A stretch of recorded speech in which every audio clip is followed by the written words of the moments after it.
আপোনালোকে নিশ্চয় গম পাইছে যে 2024 যে লোকসভা নিৰ্বাচন সেই লোকসভা নিৰ্বাচনৰ পিছৰ পৰাই অত্যাৱশ্যকীয় যিবিলাক সামগ্ৰী আছে অত্যধিক পৰিমাণে মূল্য বৃদ্ধি হৈছে। ইয়াৰ মূলতে হৈছে আচলতে নিৰ্বাচনৰ সময়ত বনিয়া গোষ্ঠীৰ পৰা শাসক গোষ্ঠীয়ে যি ধৰণে তেওঁলোকে চান্দা কালেকশ্যন কৰিছিল সেই পইচাবিলাক এই বনিয়া গোষ্ঠীয়ে ক'ৰ পৰা তেওঁলোকে হেৰি কৰিব। গতিকে সেইবিলাক মেনেজ দিয়াৰ কাৰণে আচলতে বনিয়া গোষ্ঠীয়ে সাংঘাতিক ধৰণে মূল্য বৃদ্ধি কৰিছে আৰু এই ক্ষেত্ৰত চৰকাৰে ক'বলগীয়া একো নাই, কাৰণ যিহেতু চৰকাৰে নিজে বনিয়া গোষ্ঠীৰ পৰা তেওঁলোকে ইতিমধ্যেই উপঢৌকন লৈ থৈছে। গতিকে আমি দেখিবলৈ পাইছোঁ যে আচলতে এইবিলাক কাৰুকাৰ্যৰ কাৰণে সাধাৰণ জনতা ইয়াৰ কাৰণে ভুগিবলগীয়া হৈছে। আপোনালোকে জানে যে মূল্য বৃদ্ধি এতিয়া ইতিমধ্যেই সাংঘাতিক ধৰণৰ মূল্য বৃদ্ধি হৈছে আৰু 2 দিনৰ ভিতৰতে বাজেট অধিৱেশন হ'ব। কেন্দ্ৰীয় চৰকাৰৰ যি বাজেট অধিৱেশন হ'ব আপোনালোকে দেখা পাব যে বাজেট অধিৱেশনত আৰু অত্যধিক পৰিমাণে মূল্য বৃদ্ধি হ'ব। এই কথাটো নিশ্চিত যে আচলতে ভাৰতবৰ্ষ দিনক দিনে শ্ৰীলংকাৰ নিচিনা এটা পৰ্যায়লৈ গতি কৰিছে, এই কথাটো কোনো নুই কৰিব নোৱাৰে। গতিকে এই ক্ষেত্ৰত আমি অসম চৰকাৰ তথা কেন্দ্ৰীয় চৰকাৰক আমি আহ্বান জনাইছোঁ যাতে ৰাইজৰ যিবিলাক অত্যাৱশ্যকীয় সামগ্ৰী আছে, ঔষধৰ পৰা আৰম্ভ কৰি মানুহৰ যিবিলাক খাদ্য সামগ্ৰী আছে এইবিলাকৰ মূল্য বৃদ্ধি ৰোধ কৰিব লাগে। আৰু আমাৰ যিজন বিয়াগম মন্ত্ৰী এজন আছে খাদ্য বিভাগৰ, সেই মন্ত্ৰী আচলতে একেবাৰে অৰ্কমন্য মন্ত্ৰী। আপোনালোকে জানে যে মুখ্যমন্ত্ৰীয়ে সকলো সিদ্ধান্তবিলাক আচলতে মুখ্যমন্ত্ৰীয়ে নিজাববীয়াকৈ লয়।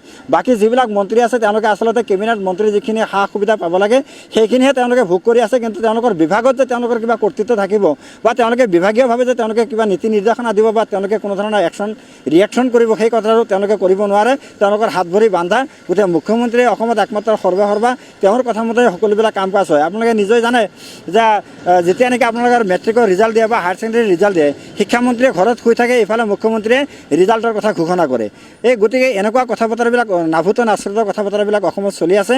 গতিকে হিমন্ত বিশ্ব শৰ্মা ডাঙৰীয়া যিটো ডিক্টেটৰী স্বভাৱ সেইটো যেতিয়ালৈকে প্ৰত্যাহাৰ কৰি যেতিয়ালৈকে সেই বিভাগীয় মন্ত্ৰীসকলক দায়িত্ব আৰু কৰ্তৃত্ব প্ৰদান নকৰিব তেতিয়ালৈকে অসমত আচলতে এনেকুৱা ঘটনাবিলাক হৈ থাকিব, ইয়াত নিশ্চিত। তাৰপিছত আৰু এটা বস্তু হৈছে কি, আমাৰ যিহেতু অসম কৃষি প্ৰধান অঞ্চল আৰু অসমৰ ৰাইজৰ প্ৰধান খাদ্য হৈছে ভাত।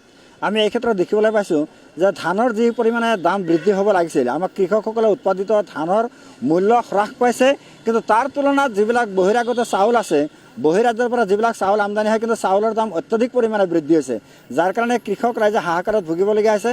দিন মজদুৰ কৰা যিসকল মানুহ আছে তেওঁলোকৰ যি পাৰিশ্ৰমিক পায় দিনটোৰ হাজিৰা কৰা বিনিময়ত, সেই পাৰিশ্ৰমিকেৰে তেওঁলোকৰ ভাতৰ পৰা আৰম্ভ কৰি তেওঁলোকৰ যিবিলাক নিত্য নৈমিত্তিক সামগ্ৰীৰ প্ৰয়োজন সেইখিনি সামগ্ৰী যোগান ধৰাৰ ক্ষেত্ৰত আচলতে এই দুখীয়া ৰাইজসকলে যথেষ্টখিনি কষ্ট ভোগ কৰিবলগীয়া হৈছে।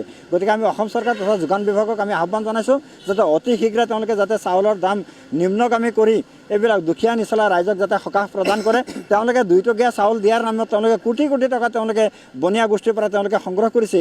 সেই ব্যৱস্থাবিলাক বন্ধ কৰি আচলতে দুখীয়া নিচলা ৰাইজে কি ধৰণে উপকৃত হ'ব সেই কথাটো আচলতে চৰকাৰে কল্যাণকামী চৰকাৰ এখনৰ চিন্তা কৰাটো অতিকৈ প্ৰয়োজন বা বাধ্যতামূলক বুলি আমি ভাবোঁ।